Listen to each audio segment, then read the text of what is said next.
भारतीय संविधान का निम्नलिखित में से कौन सा अनुच्छेद शिक्षा का अधिकार प्रदान करता है? अनुच्छेद 44, अनुच्छेद 42 सॉरी 12, अनुच्छेद 39 ए या फिर अनुच्छेद 21 ए।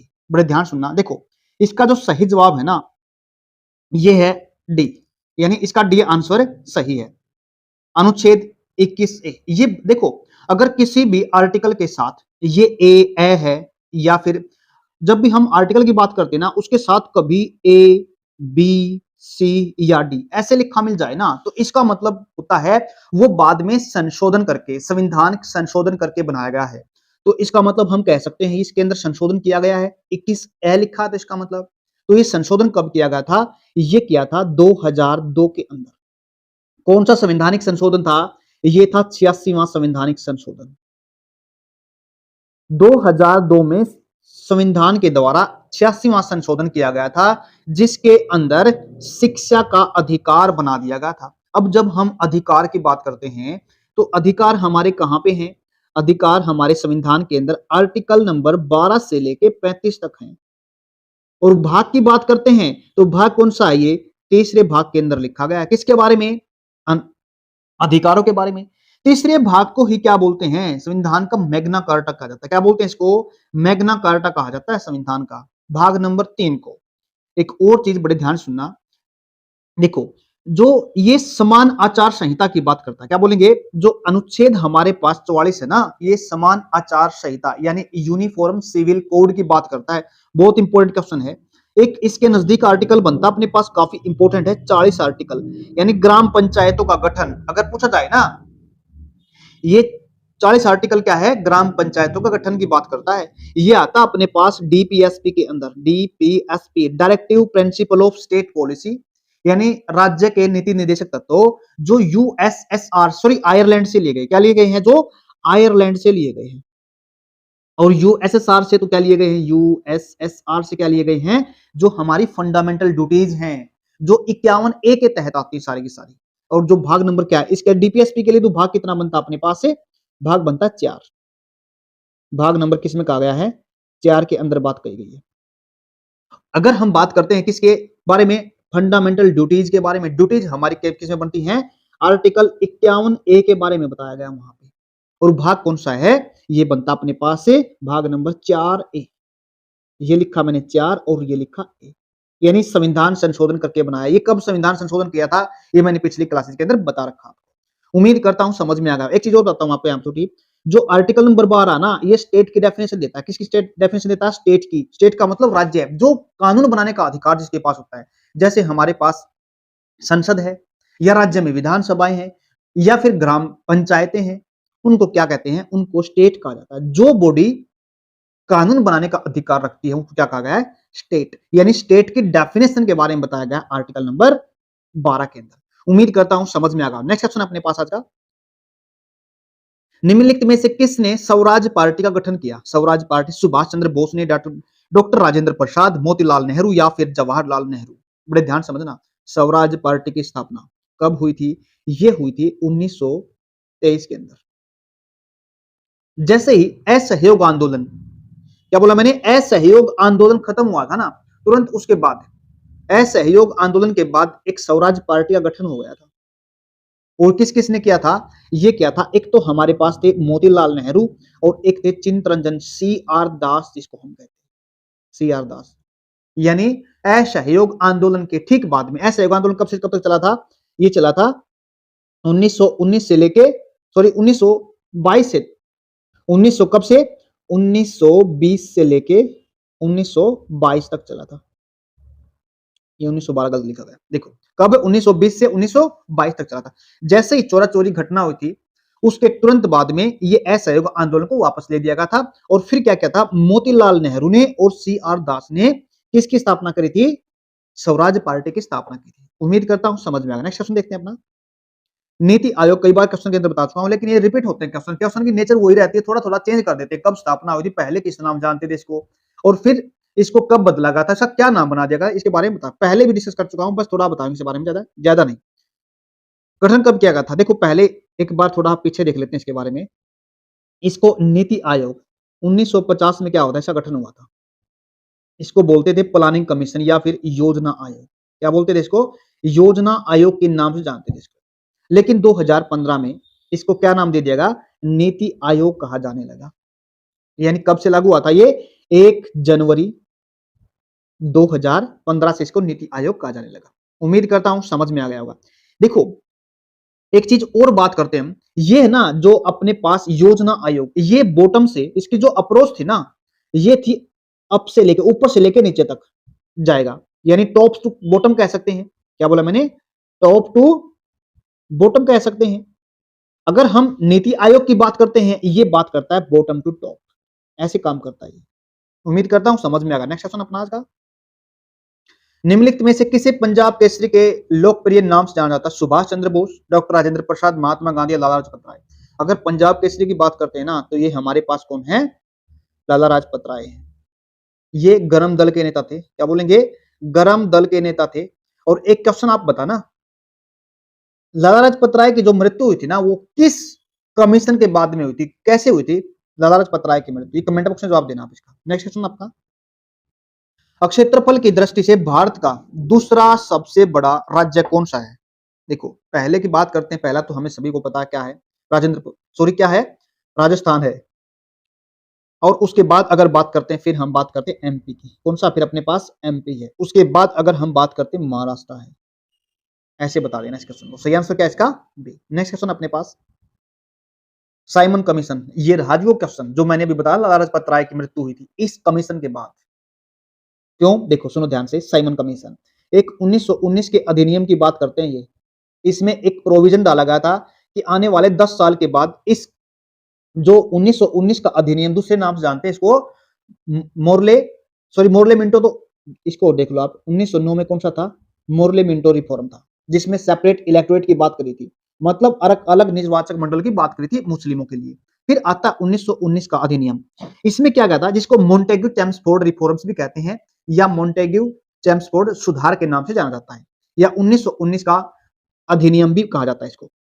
इसमें क्या एक प्रोविजन डाला गया था, उस प्रोविजन में कहा गया था कि आने वाले 10 साल के बाद एक कमीशन आएगा जो ये 1919 का अधिनियम ना, इसकी वैलिडिटी को चेक करेगा, क्या ये 1919 का अधिनियम सही तरीके से काम कर रहा है या नहीं कर रहा है, क्या उसके अंदर रिफॉर्म करने की, क्या इसके अंदर कुछ चेंज करने की जरूरत है या नहीं। तो फिर क्या किया, 1927, दो वर्ड है इसके लिए, दो सन देता हूं मैं आपको, दो डेट है इसके लिए, 1927, एक है 1927 और एक है अपने पास 1928। ये 1927 में तो बना था, इसमें सभी के सभी मेंबर क्या थे, 7 मेंबर थे इसमें। इसको साइमन कमीशन क्यों कहा जाता है, क्योंकि जो इसके अध्यक्ष थे ना, चेयरमैन थे, वो सर जोने साइमन थे, इसलिए इसको साइमन कमीशन कहा जाता है। सभी के सभी मेंबर थे ना, 7 मेंबर, ये सारे के सारे कौन से थे, इंग्लिश थे। इसको इसलिए व्हाइट कमीशन भी नाम देते हैं इसको। और इसका सारे के सारे भारतीय थे, और भारतीयों के बारे में क्या था, एक संविधान तैयार करना था, उनके लिए कुछ बनाना था भारतीयों के लिए।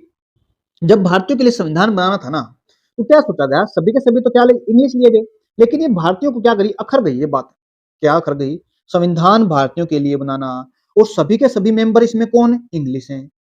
यानी हमारे लिए कानून बना रहे हैं, हमारे लिए संविधान बना रहे हैं, और सारे के सारे मेंबर कौन, इंग्लिश।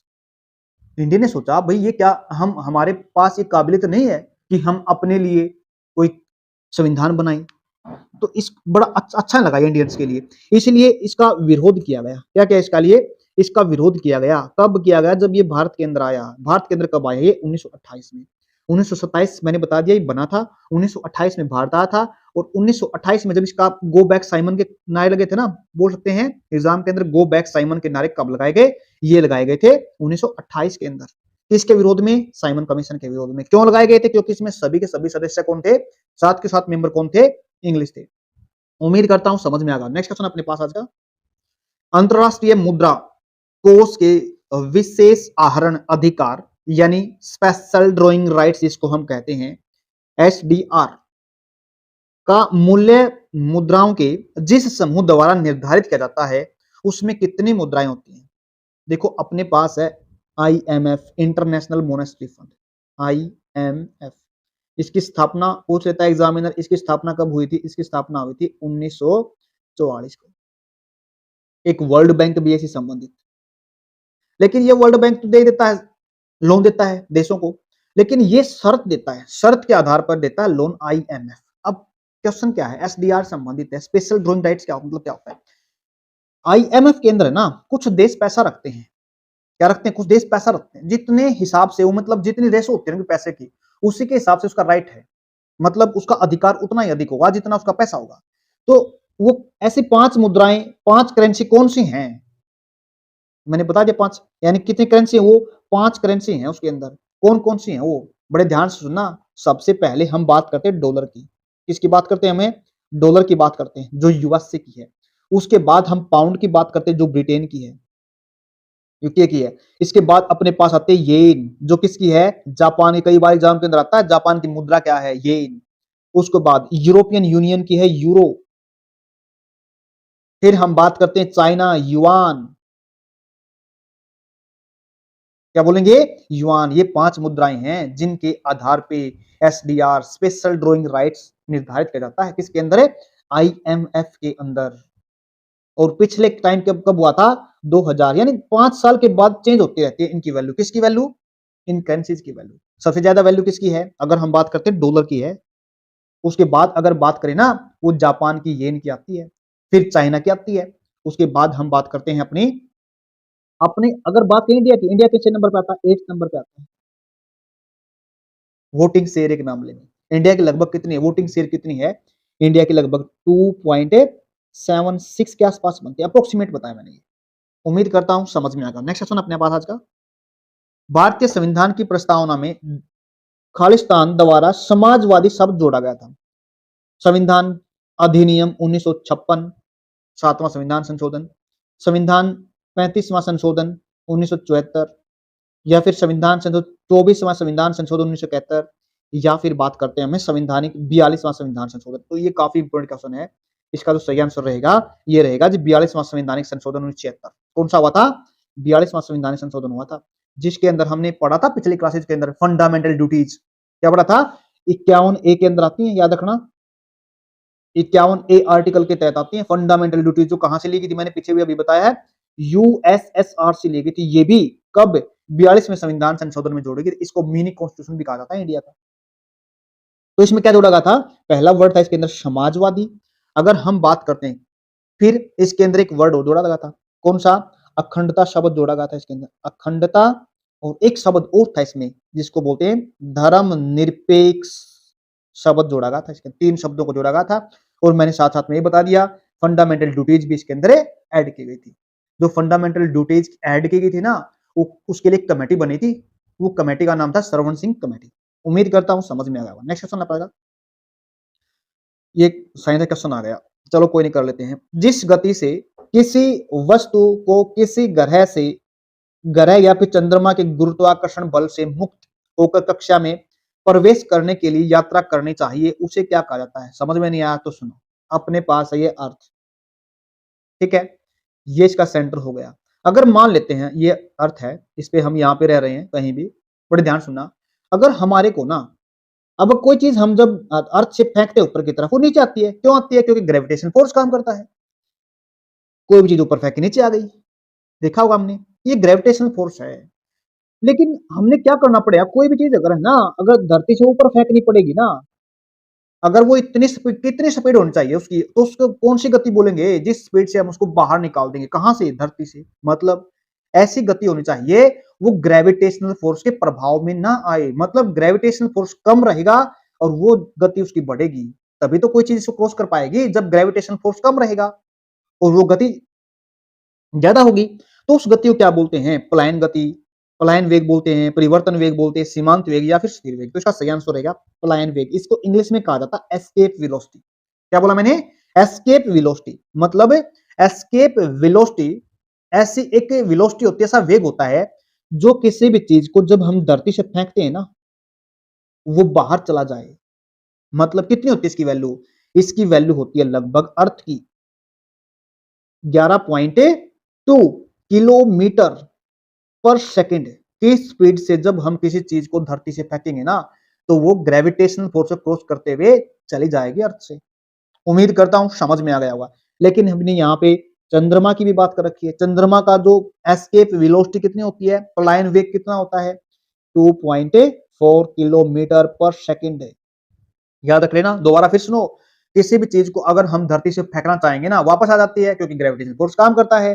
अगर ग्रेविटेशनल फोर्स को क्रॉस कर दें, क्रॉस कब कर पाएंगे, जब चंद्रमा का एस्केप वेलोसिटी कितनी होगी, 2.4 किलोमीटर पर सेकंड, और अर्थ से कोई चीज तब फेंक पाएंगे जिसकी वेलोसिटी कितनी होगी, 11.2 किलोमीटर पर सेकंड की रफ्तार होगी, तभी हम किसको, ग्रेविटेशनल फोर्स को क्रॉस कर पाएंगे। उम्मीद करता हूं समझ में आ गया हो। नेक्स्ट क्वेश्चन अपना, 1905 में बंगाल के विभाजन का अंजाम देने वाले भारत के ब्रिटिश वायसराय का नाम बताओ। 1905 में क्या हुआ था, बंगाल का विभाजन हुआ था।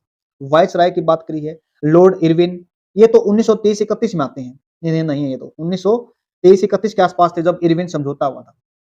लॉर्ड कर्जन ये है जी, बिल्कुल 1905 के अंदर ये थे वही जिन्होंने क्या किया था, बंगाल का विभाजन किया था। लॉर्ड होर्डिंग 10-11 के आसपास आए थे, ये 11 के आसपास थे। उसके बाद अगर हम बात करते हैं, वैसे लॉर्ड चैम्सफोर्ड, मोंटेगू चैम्सफोर्ड, अभी अभी पढ़ा था ना हमने, मोंटेगू चैम्सफोर्ड, 1919 का अधिनियम ये था, उस टाइम की बात करते। उम्मीद करता हूं समझ में आ गया होगा, लेकिन एक मेरे एग्जैक्ट ध्यान नहीं आ रहा है लॉर्ड होर्डिंग का टाइम, कमेंट बॉक्स में आप बता दो इसको। तब तक लॉर्ड कर्जन 1905 में था, जिसने क्या किया था, बंगाल का विभाजन किया था। लॉर्ड इरविन जब हम पढ़ते ना, लॉर्ड इरविन 1931 समझौता भी हुआ था, लॉर्ड इरविन, गांधी और इरविन समझौता, जिसको हम नाम से जानते हैं। अभी क्वेश्चन ले रखा, शायद क्वेश्चन आ जाए। आगे देखो, नेक्स्ट क्वेश्चन अपने पास, सही आंसर क्या है इसका, सेकंड आंसर है, लॉर्ड कर्जन के टाइम की बात है। किसी राज्य की विधान परिषद, किसकी बात की, विधान परिषद के कुछ सदस्यों का को खालिस्तान के द्वारा मनोनीत किया जाता है। किसके द्वारा मनोनीत किया जाता है, राज्यपाल के द्वारा, मुख्यमंत्री, प्रधानमंत्री या उपराष्ट्रपति। किसकी बात की हमने, विधान परिषद की बात की। जैसे हम संसद की बात करते हैं ना, संसद में 2 सदन होते हैं, एक होता है लोकसभा और एक होता है राज्यसभा, 2 सदन होते हैं। लोकसभा तो क्या होता है, अस्थायी होता है, उसके विपरीत राज्यसभा क्या होता है, अस्थायी सदस्य, अस्थायी होता है, सॉरी स्थायी होता है। लोकसभा क्या होता है, अस्थायी होता है, राज्यसभा क्या होता है, अस्थायी होता है। ऐसे ही अगर हम राज्य की, किसकी बात करते हैं, राज्य की बात करते हैं, राज्य में भी क्या होता है, एक विधान परिषद होती है और एक विधान सभा होती है, विधान सभा दोनों होती है। ये परमानेंट होती है, मतलब ये राज्यसभा के बराबर होती है और ये लोकसभा की इक्वल होती है। यानी इसके तो 5 साल के बाद इलेक्शन होते रहते हैं, और इसको हम क्या करते हैं, 6 साल के बाद चुनाव, 6 साल के बाद नहीं, सॉरी 6 साल के लिए मेंबर को चुनते हैं, और 1/3 मेंबर इसके क्या कर देते, रिटायर हो जाते हैं। आगे देखो, कौन चुनता है उनको, ये चुनता है जी राष्ट्रपति, सॉरी मनोनीत कौन करता है उसको, राज्यपाल करता है। उम्मीद करता हूं समझ में आ गया होगा। देखो, कई बार क्वेश्चन बन जाता है एग्जाम के अंदर, यानी राष्ट्रपति, राज्यपाल कितने को मनोनीत करता है, ये 1/6 मेंबर होते हैं।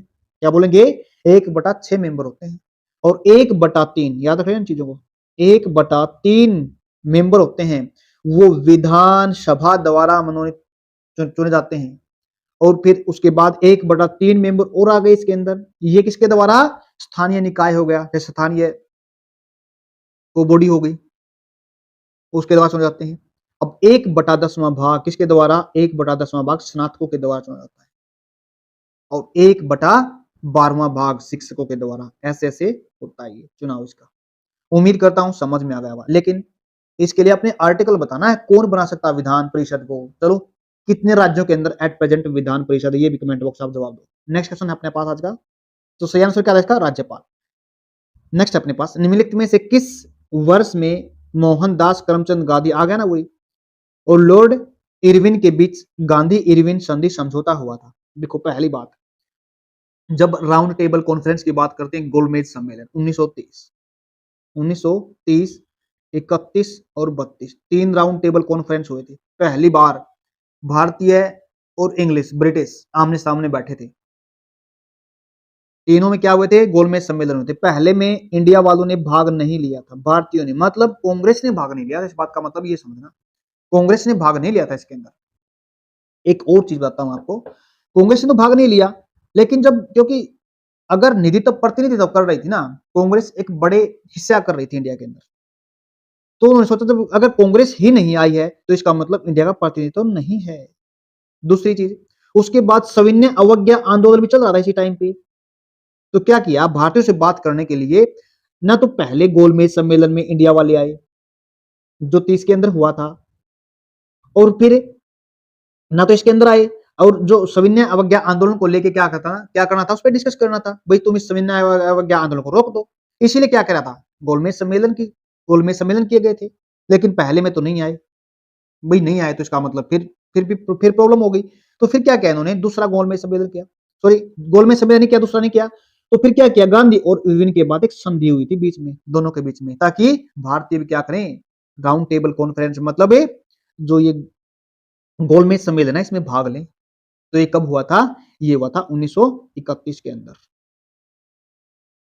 और दूसरा भी कब हुआ था, राउंड टेबल कॉन्फ्रेंस 1931 के अंदर। उम्मीद करता हूं समझ में आ गया भाई क्वेश्चन। नेक्स्ट क्वेश्चन अपने पास आज का, राष्ट्रपति भारतीय संविधान के तहत लोकसभा में एंग्लो इंडियन समुदाय के 2 सदस्यों का नामित करता है। अब नहीं करता, ये पहले करता था, लेकिन ये कब, ये आपने बताना ये कब, ये प्रोविजन, ये आर्टिकल खत्म कर दिया गया। भाई 2 सदस्यों को नहीं चुना जाएगा।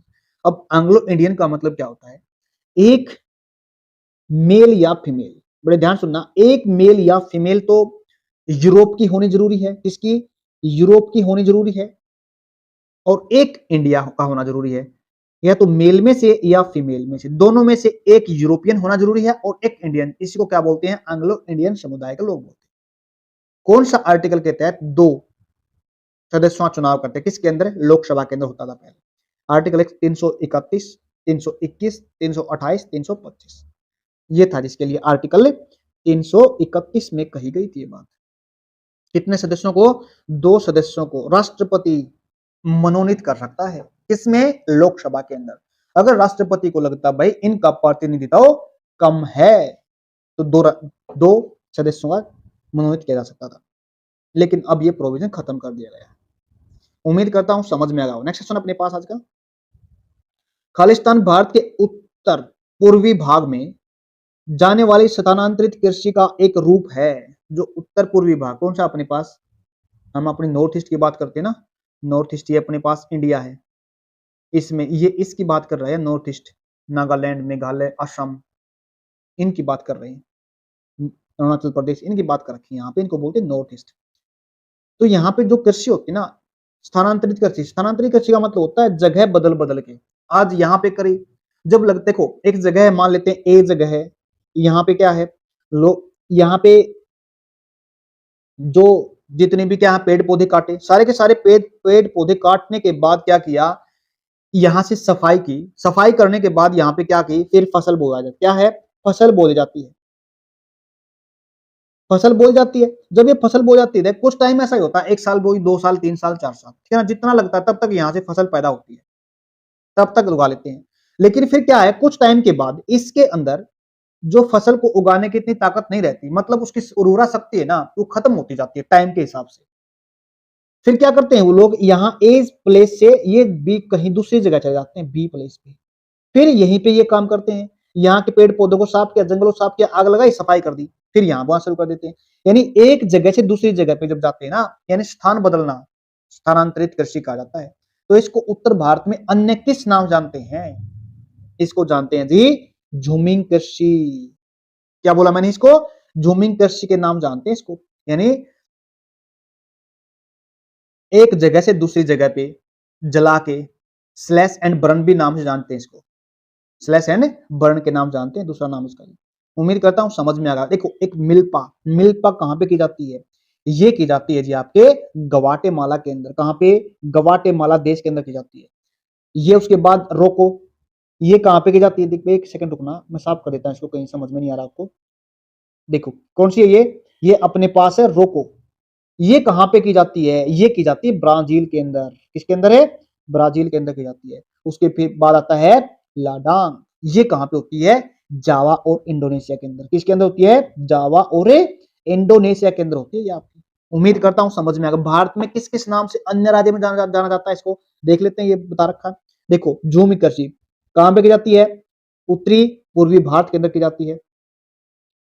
ये किस किस नाम जान जाती है, आप देख लेना इसको,